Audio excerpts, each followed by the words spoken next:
حضرت امام حسن بصری رحمۃ اللہ تعالی علیہ کی بارگاہ میں ایک خاتون حاضر آئی۔ عرض کرتی ہے، حضور میری اکلوتی بیٹی تھی جو انتقال کر چکی۔ میری آرزو یہ ہے کہ میں اپنی بیٹی کو دیکھنا چاہتی ہوں، کوئی وظیفہ بتا دیجئے، کوئی عمل بتا دیجئے۔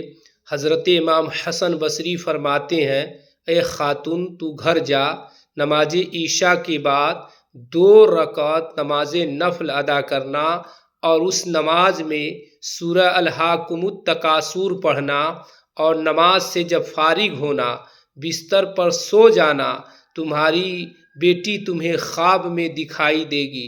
چنانچہ وہ خاتون پلٹ کے گھر آئی اور عشاء کا انتظار کرتی رہی۔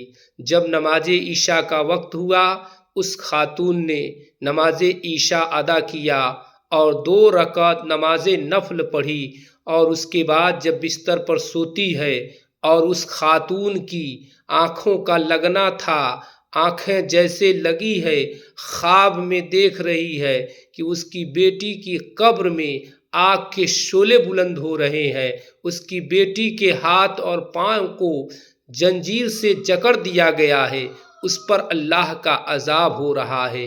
چنانچہ وہ خاتون گھبرا گئی، بے چینی کے عالم میں پوری رات گزارتی ہے۔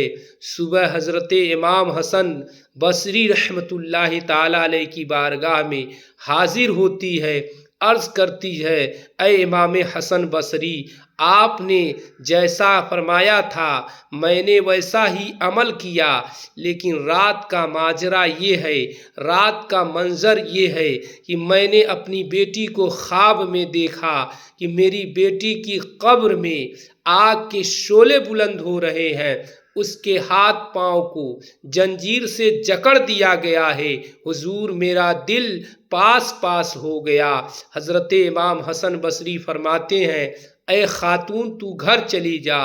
چنانچہ وہ خاتون پلٹ کر گھر چلی آئی۔ جب رات کو امام حسن بصری رحمۃ اللہ تعالی علیہ سوتے ہیں تو خواب میں وہی لڑکی دکھائی دے رہی ہے جو جنت کے باغوں میں سیر کر رہی ہے، جنت کے باغوں میں ٹہل رہی ہے۔ حضرت امام حسن بصری فرماتے ہیں، بیٹی تیری ماں نے جو کہا تھا وہ سچ ہے، یا جو میں دیکھ رہا ہوں وہ سچ ہے؟ تیری ماں نے تو کہا تھا کہ تیری قبر میں آگ کے شعلے بلند ہو رہے ہیں، تجھ پر اللہ کا عذاب مسلط کر دیا گیا ہے، تیرے ہاتھ اور پاؤں کو زنجیر سے جکڑ دیا گیا ہے۔ بیٹی بتا، اور میں جو دیکھ رہا ہوں کہ تو جنت کے باغوں میں ٹہل رہی ہے، یہ ماجرا کیا ہے؟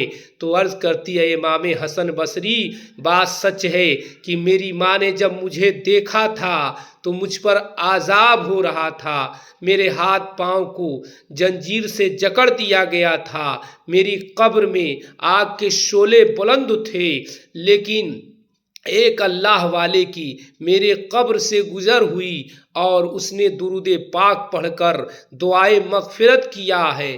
اس بندے کی دعا کی برکت سے اس قبرستان میں 500 مردوں کو عذاب ہو رہا تھا، سب کے عذاب کو اللہ نے اٹھا لیا ہے اور سب کو جنت کی باد بہاری عطا فرما دی ہے۔